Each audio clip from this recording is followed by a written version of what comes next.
días. Seguimos esta semana con el tema de Dios encarnado.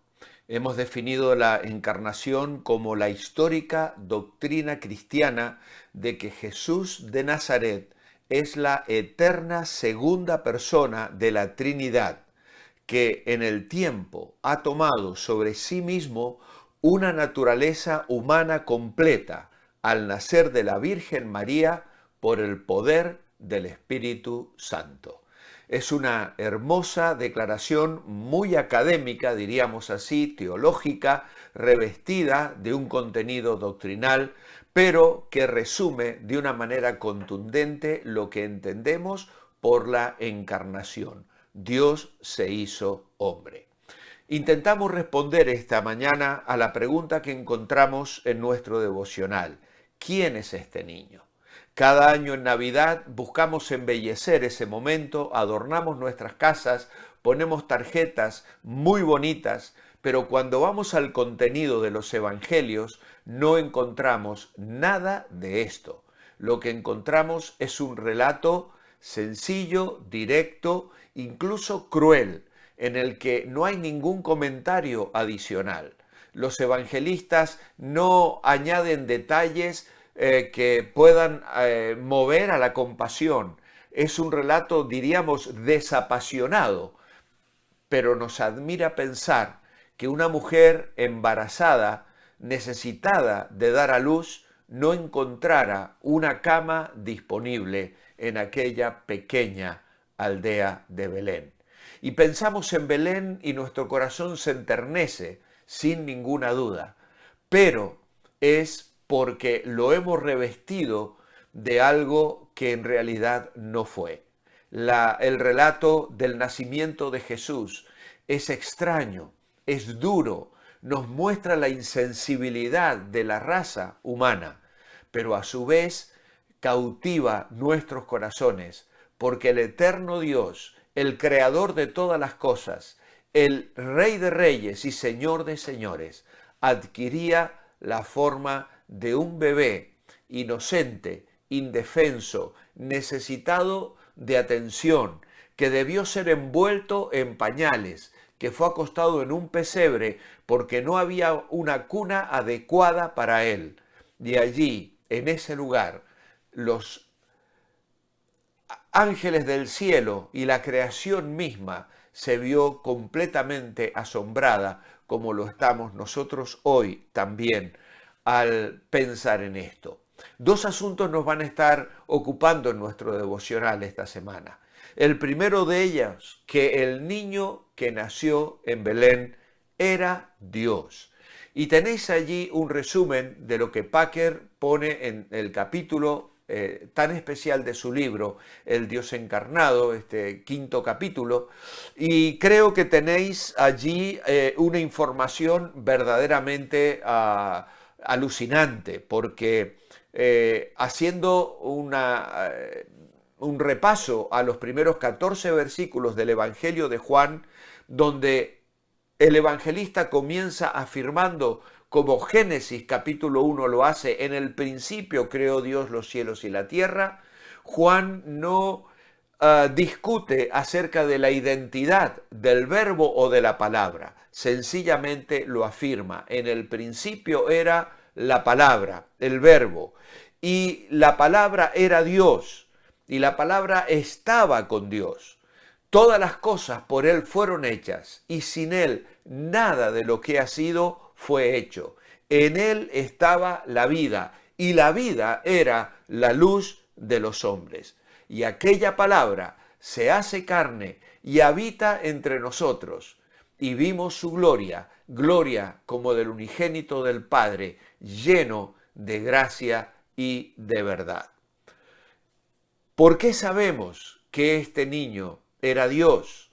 Hay algunas respuestas que podemos encontrar. Ayer mirábamos las predicciones de la Escritura y terminábamos señalando un versículo del cual no pude hacer ningún comentario porque el tiempo no me lo permitió. Miqueas capítulo 5 y versículo 2. Pero tú, Belén Efrata, tan pequeña entre las familias de Judá, de ti me saldrá el que será Señor en Israel. Sus orígenes se remontan al inicio de los tiempos, a los días de la eternidad. Y este pasaje profético da respuesta a algunas preguntas acerca de este niño que era Dios y del que Juan habrá de darnos tantos detalles tan importantes y fundamentales para nuestra fe. La primera pregunta es, ¿quién lo envió? Y la respuesta que nos da es que el que está hablando aquí a través del profeta es Dios. De ti me saldrá el que será Señor en Israel. ¿Quién lo envió? ¿Quién envió al Señor Jesucristo? ¿Es que podemos pensar que fue una iniciativa personal? ¿Es que fue algo que al Señor se le ocurrió para sorprender al Padre y en contra de los consejos del Espíritu Santo? Obviamente que no. Es el Padre el que lo envió. Es el Hijo el que se presenta, como dice luego en el Salmo, aquí vengo, Dios, mi corazón está dispuesto, me presento para hacer tu voluntad. Es Dios el que le envió. En el Salmo 2 leemos, ¿por qué se amotinan las gentes y los pueblos piensan? Algo que luego va a citar el apóstol Pedro en Hechos capítulo 4. Los pueblos piensan cosas vanas, se levantarán los reyes de la tierra y príncipes consultarán unidos contra el Señor y contra su ungido, diciendo, rompamos sus ligaduras y echemos de nosotros sus cuerdas. El que mora en los cielos se reirá, el Señor se burlará de ellos, luego hablará a ellos en su furor y los turbará con su ira. Pero yo, dice Dios, he puesto mi rey sobre Sión, mi santo monte. Este salmo es un salmo precioso. Podemos dividirlo en tres voces. En primer lugar, la voz del soberano Dios. Estos versículos que acabo de leer del 1 al 6 son la proclamación del Padre, del Señor, hablando acerca de su Hijo. Él ha puesto a su Rey sobre mi santo monte, sobre Sión. Él fue el que le envió. Luego está la voz del Hijo. Dice, yo publicaré el decreto, versículo 7. Mi Dios me ha dicho, mi Hijo eres tú, yo te engendré hoy. Y esto lo va a citar Pablo luego en Hechos capítulo 13, versículo 32. Pídeme y te daré por herencia a las naciones y como posesión tuya los confines de la tierra. Los quebrantarás con vara de hierro, con vasija de alfarero los desmenuzarás. Esta es la voz del Hijo relatando lo que el Padre le ha dicho. Yo te engendré hoy. Dios ha enviado a su Hijo.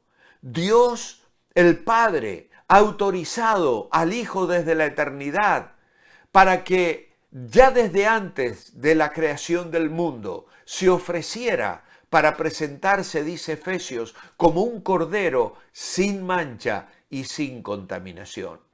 Así que el Padre envía al Hijo. Más tarde habrá de decir en el capítulo 45, el libro de los Salmos, rebosa mi corazón, palabra buena, dirijo al Rey mi canto, mi lengua es pluma de escribiente muy ligero. Eres el más hermoso de los hijos de los hombres, la gracia se derramó en tus labios. Es decir, el Hijo viene porque el Padre le envía. El Hijo viene con un mensaje que el Padre pone en sus labios. La gracia se derramó en tus labios. Por tanto, Dios te ha bendecido para siempre. Qué maravilloso es pensar que el mismo Hijo de Dios viene a la tierra y lo hace como dirá Juan en el capítulo 1. Vimos su gloria. Gloria como del unigénito del Padre, lleno de gracia y de verdad. ¿Por qué? Porque la gracia se había derramado en sus labios. La palabra que el Señor Jesucristo vino a entregarnos, la entrega por voluntad del Padre, un Padre de misericordias, un Padre de consolación, como habrá de decir más tarde el apóstol Pablo. Ese Padre que envía a su Hijo a este mundo, lo envía con un mensaje de gracia que Él sale a proclamar, las buenas noticias, el Evangelio, el reino de los cielos se ha acercado. Pero también hablamos de su sacrificio. Allí en Isaías capítulo 53 y versículo 6 dice la Escritura: todos nosotros nos descarriamos como ovejas, cada cual se apartó por su camino, mas Dios cargó en él el pecado de todos nosotros. Así que el Padre envía al Hijo, el Padre le da un mensaje al Hijo, el Padre ofrece a su Hijo y acepta su sacrificio. Porque no podíamos redimirnos ni tú ni yo. El Salmo 49 dice que el rescate, la redención está fuera del alcance de cualquier ser humano. No podíamos nosotros rescatarnos a nosotros mismos ni pagar por el rescate de un ser querido. Pero yo tengo escrito aquí en mi Biblia una frase contundente: lo hizo Dios. Lo que ha hecho Dios. Fue Dios quien entregó a su Hijo. No podía yo tomar mi pecado y colocarlo sobre su Hijo. Lo hizo el propio Dios. ¿Por qué? Porque nosotros nos habíamos descarriado como ovejas. Cada cual se había apartado por su camino, mas Dios cargó en él el pecado de todos nosotros. Oh, querido amigo, en esta mañana que me estás escuchando, estamos hablando de la encarnación del Hijo de Dios. El Hijo de Dios, creador de los cielos y la tierra, asume la forma de un ser humano, viene a este mundo enviado por el Padre, trae un mensaje de gracia que el Padre le ha dado, lo proclama a lo largo de aquellos 3 años y finalmente entra en el huerto de Getsemaní y se presenta allí para decir: Padre, si es posible, pase de mí esta copa, pero no sea lo que yo quiero, sino lo que tú. Y la voluntad del Padre era entregar a su Hijo, porque de tal manera amó Dios al mundo, que entregó a su Hijo unigénito, para que todo aquel que en Él cree no se pierda, mas tenga vida eterna. Y Él muere en la cruz del Calvario. El Padre toma a su Hijo, lo coloca en la cruz, y sobre Él el pecado de toda la humanidad. Y esto es lo maravilloso, lo asombroso. Es que el Hijo de Dios se humana, habita entre nosotros, monta su tienda, levanta su tabernáculo, pero Él venía para morir. Su destino era la cruz. Él enfrenta el sacrificio y derrama su sangre para el perdón de tus pecados y de los míos. Oh, es maravilloso, no podemos detenernos más en este pasaje de Miqueas. Tal vez mañana podamos meditar un poquito más sobre esto, pero Él es nuestro Salvador. Él muere por ti y por mí, para que tú y yo tengamos vida y salvación. Mi oración escrita esta mañana es: amado Padre, nuevamente gracias por enviar a Jesús. Gracias por tu palabra santa que respalda su venida, su obra, su mensaje, su muerte y resurrección. Que hoy Él sea exaltado. Anhelamos el día de su venida, de poderle ver ya en el trono. Y anticipamos ese momento, postrándonos en esta mañana y rindiendo nuestra adoración y gratitud. En tu nombre, amén. Que el Señor os bendiga. Os espero mañana.